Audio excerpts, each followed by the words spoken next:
All the big news that are making headline this week.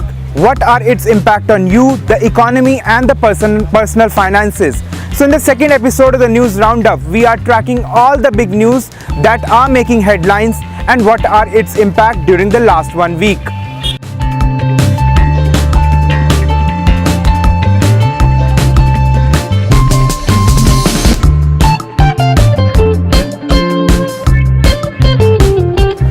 The first big news that we are tracking this week is about the digital transactions.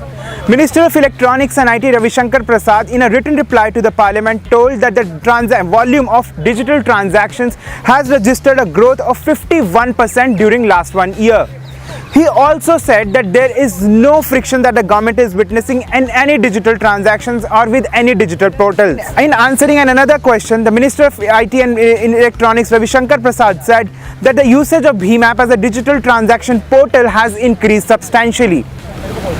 He also told to a Parliament the number of overall transactions on the BHIM UPI app has gone up, but a share of its percent of all the volume of transactions happening on the BHIM app has gone down due to emergence of the digital multiple players such as Amazon, Paytm and Google Pay. Second big news that we have been tracking this week is about the Bimal Jalan Committee's recommendation. The Bimal Jalan Committee was constituted last year in December to recommend the appropriate economic capital framework for the RBI. According to the RBI's annual report of 2017, the RBI has a contingency fund of 2.4 lakh crores and revaluation reserve of 6.9 lakh crore and other reserves of 1.1 lakh crore, making of 10.4 lakh crores of the total reserves.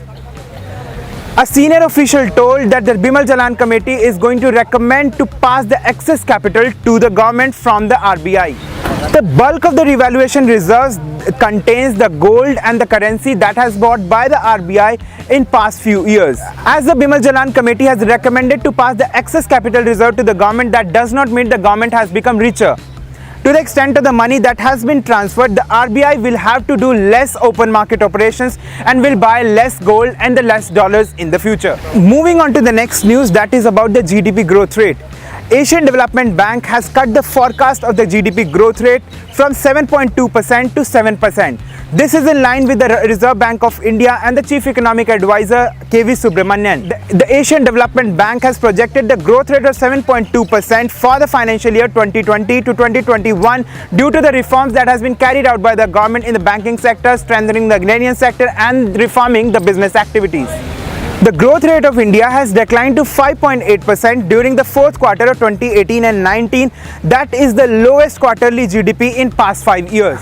Another big news that we are tracking this week is about that the Modi government has slashed the interest rate for the General Provident Fund. The Modi government has slashed the General Provident Fund by 0.1% from the past 8%. General Provident Fund is an account where only the government employees are entitled to be a member of. The last time the government tinkered with the General Provident Fund was in October last year when they raised the interest rate by 0.4%. The General Provident Fund rules are applicable to the government employees who are appointed on or before 31st December 2003.